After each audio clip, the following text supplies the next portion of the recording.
This is the Fuji X-T20. It's kind of like a baby brother to the X-T2, but it's only a little bit more than half of the price. So what are the differences between them? Well, I've brought them both here to the Italian Dolomites, where I'm going to be shooting landscapes with both of them, just to see how they perform and to see exactly what the differences are between the two cameras.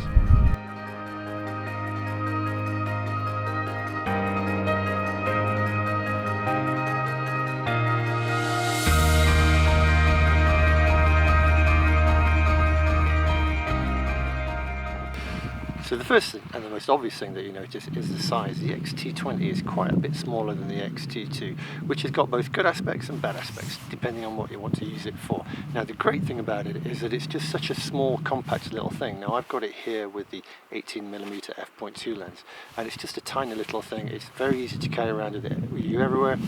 I use it a lot as a backup camera. It takes up very little space, very little weight in my bag, and it's great for that. I also use it a lot for filming. However, the smallness, on the other hand, has got a few disadvantages. For example, particularly in grip, it's not as deep here. The hand grip isn't as deep as on the X-T2, so you don't feel quite as solid with it in your hand. And because this body is a lot shorter, I find that my little finger doesn't really have anything to grip with. Now you can kind of get around this if you buy the Fuji's extra grip, and it does work. I used to have that on the X-T10, the predecessor of this model, and it really does work great. It makes it feel a lot more like the X-T2. But I decided not to go with that for the X-T20 because I actually prefer to have the smaller, lighter package. It takes up less weight in my bag, and I'm kind of getting used to shooting with it. It's just, yeah, my fingers are a little bit more cramped, and it doesn't fit into the hand quite as easily and quite as snugly as the X-T2. So what about the controls? Well, like all Fuji cameras, the controls are all on the outside. They're very tactile, which is something I particularly like about Fuji cameras. The aperture control is on the lens barrel, and then you've got the exposure compensation dial here. It's very tactile, very easy to use. Smaller than on the X-T2, and this is a control I use a lot, particularly when I'm shooting portraits, when I'm shooting street, because I'm shooting quite on automatic. It's not quite as easy to grip as the X-T2, but still works very well. You've got the shutter speed here. Again, the dial's not quite as big, not quite as deep as the X-T2, but it's very functional. What it does have that the X-T2 doesn't is this little button here, which you can set to auto. Because this camera is aimed more at beginners and entry-level users, you can switch it here and just put it onto full auto. And then on the far side is where you've got the big difference. Here on the X-T2, you've got the ISO dial with the drive dial like on a second layer underneath. This camera has only the drive dial, so you can set it to shoot video onto the different bracketing settings, things like that. So the ISO is what I've done, because it has a number of function buttons. I've got the ISO on this button here, so I press in the back, the rear command dial, and that brings up the ISO, the different ISO levels, and you just scroll it backwards and forwards to select the ISO. It's not quite as easy and intuitive as on the X-T2. It just takes a split second longer, and it's not really that much of a problem. But I have to say, I do prefer having the external ISO dial that you've got on the X-T2. So moving around to the back of the camera, it doesn't have the joystick to control the focus point like the X-T2 has, but what it does have that the X-T2 doesn't is touch focus. Now this is kind of okay for some purposes and not for other. If you've got the camera set on a tripod, so it's very static, and you've got the LCD on, it's very easy to use a touch focus. If you're shooting video and you're holding the camera out here, it's very easy to use a touch focus. However, when you've got the camera up against your eye, if you're shooting portrait, if you're shooting street, touch focus is a bit of a pain, and I don't really, I prefer the dial. I do much prefer the dial on the X-T2, which is really easy to shoot when you've got the camera up against your eye. One of the things that they had on the X-T10 was a dial here, a function dial here, which they've now moved, which is good news, because I was always hitting that with my heel and connecting it, so I'd be trying to shoot. So I think the back is laid out a lot better than the X-T10 was. It's also got the same tiltable screen as the X-T10, but not as the X-T2. It only tilts horizontally like that. You don't have the tilt in portrait mode. Again, I kind of missed that. I don't know why Fuji didn't put that in. It's a shame, because I do shoot a lot of landscapes. I shoot a lot of landscapes in portrait, and I really do appreciate having the tilt screen that comes out vertically. Just like the X-T2, you have the choice between the LCD and the EVF, and again, what I generally tend to have mine set up on is an automatic switch between the two, so it's generally showing me the LCD, and when I put my eye against this, then it shows me through the EVF. Now, the EVF is smaller, it's the same resolution as the X-T2, but it is smaller, it doesn't have the eye cup, it doesn't feel quite as comfortable against the eye, and you don't get the huge, big, bright view that you get from the X-T2, and that's one of the differences I noticed when I switch between the two cameras. It doesn't feel quite as good up against the eye as the X-T2. A few other tiny differences that are notable. You like the X-T2 in that they've also put in a screw in the die here, so you can use an old-fashioned mechanical cable release, which again I use a lot because I use an L bracket, and when the camera is on the L bracket you can't get into this door here where the cable release is normally attached. It has a microphone in button, but it's only a 2.5mm connector rather than a 3.5mm connector. So I find, because I use this for videos, but I also use the X-T2 for video, like right now I'm using my X-T2, so I find I have to have an adapter. So when I'm using the X-T2, it's got a regular 3.5mm microphone slot, use that, and then put the connector on when I'm using the microphone on top of this. It's a bit of a pain. It's something that you need to know before you go out and shoot video with it, because you'll find that you just can't get the microphone into the slot. Okay, so obviously I'm not in the mountains anymore. I'm at home in my living room, and I am sorry if this is jarring, if the changing continuity is a little bit weird. It's just that when I was reviewing the footage that I shot when I was in the mountains to make the video, I realized that part of it, a really strong wind got up, because high up on the mountains, about 2,000 meters, and it just got really windy and you couldn't hear clearly what I was saying. So I had to basically bin an entire segment of the film that I recorded. I'm going to record it again here in my living room. So again, I'm sorry for the jar, for the change of continuity. Bit weird, but there you go. So X-T20. Now, another one of the changes that Fuji have done that I don't really understand is this with the battery door. Now on the X-T1 the battery door was like this, and it did annoy me a little bit because I kind of kept flicking it when I was in my bag and the door would come open, and then it was easy to catch the door when you were taking it out of your bag. And on the X-T2 they fixed this by basically giving it a spring-loaded clip, so when you pushed it, it closed, but on this you actually have to manually fasten it again. It's a tiny thing, it's a really small thing, it's probably not even worth complaining about, but it's just one of those small things. I think, well, Fuji, why did you do that? You know, you'd fixed the door with the X-T2, why not do it on all the cameras? It makes sense. But again, it's a small thing to complain about. A bigger thing is the lack of dual cards on the X-T20. Now again, it's not really a complaint. This is an entry-level camera and the X-T2 is a professional level camera, so you don't expect dual cards, but it is something that I do miss. I really like having dual cards. I like the fact that you can configure them to have them to mirror, have the cards mirroring each other as backup or overflow. What I particularly do with the X-T2 is I shoot RAW onto one card, and I have the JPEGs and the 4K video go onto the other card, which just makes things easier for me in my head when I'm organizing things when I get home. And I do miss that on the X-T20. I miss having the dual cards, but here's the thing. This is only a little bit more than half of the price of an X-T2. It's about $900. I think the X-T2 is about $1,700. So it's a little bit more than half the price. And yet the image quality, the actual photographs that this takes are exactly the same as the X-T2. It's got the same sensor, it's got the same image process, it's got the same autofocus. And this is something that Fuji do across the line with their cameras. So the X Pro 2, the X-T2, the X-T20, the new X-E3, the X100F, they've all got the same image taking capabilities, and it's something that I like that Fuji do that I particularly like, is give the same image quality capabilities to all their cameras, from the more entry level, it's not really an entry level, from the lower level ones like this to the fully top of the line models like the X Pro 2 and the X-T2. So when you think about that, when you think about the fact that you've got the exact same image quality, it's utterly understandable that there are cutbacks, that there are reductions in other areas of the camera. So things like the dual card slots and the change in the controls and things like that. It completely makes sense. And this is a hell of a lot of camera for what you're paying. It's basically, to all intents and purposes, giving you the same, it's an X-T2 in a smaller body, which makes it a superb backup camera if you're using the X-T2. Now, I've never had a camera fail on me, neither Fuji nor Nikon. Generally, cameras are built to a very high standard, and I take my cameras to some difficult to shoot places.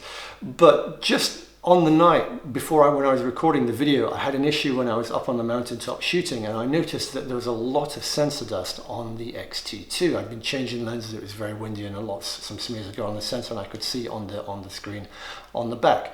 So what it was impossible. It's not a situation where you can clean the sensor. So what I did was I just switched cameras and shot the landscapes with the X-T20, knowing that the images would be exactly the same with the two cameras.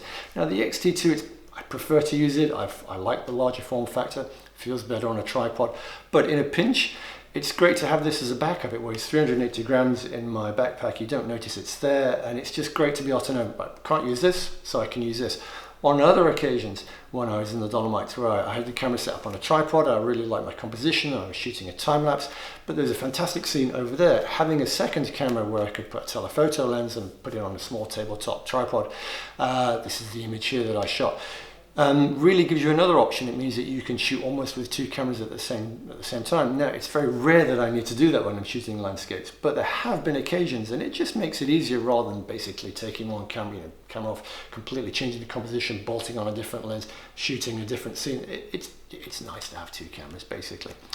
And the other thing is, this is a great carry-around camera. Now, after we finished in the mountains, we spent a couple of days in Venice, and I just left the X-T2 in the room and walked around the city just shooting street photography with this. It's so small, it fits so easily in your hand with a wrist strap on. It's just easy to carry around all day. You can even fit it in your pocket if you've got relatively big pockets, or drop it in a bag, and it's just a fantastic carry-around camera. It's not something that I've ever really been able to use before. Even with a camera as small as the X-T2, this is the first camera that I've ever had, which has made a really good carry-around camera. So for those respects, it's an utterly fantastic camera and great value for money. But now, back to the Dolomites. So what about the image quality? Well, as I said, it's exactly the same as the X-T2, and I've already reviewed that camera, so I don't want to talk too much or go into too much depth looking at the images, because I'll probably be repeating what I said there, because the images are essentially the same. But if you haven't seen that video, if you're not interested in the X-T2, you're much more interested in getting this camera, what I'm going to do is shoot a few photos of this and then go back to Lisbon, and we can have a look at them there, see what the image quality is like when I open it up on my computer. There's also the video quality, which I haven't talked about, which is excellent. It's 4K, just like the X-T2. Now, there is some difference, which I try to remember, but I can't. It's to do with the way that the X-T20, the image is captured, the 4K image is captured all across the center, and on the X-T2 it's not, and apparently it's supposed to be not as good on this. But I use this camera to shoot most of my videos, and I really don't notice any difference in the video quality. The previous generation of Fuji cameras, the X-T10 and the X-T1, they both had rubbish video quality, to be quite honest, and I could not ever use them for shooting video. They were really bad. They were worse than a GoPro. But the new video cameras, the new range are extremely good. I'm really happy with the X-T2, really happy with the X-T20. So again, when I get back, I'll have a look at the video quality of this camera as well.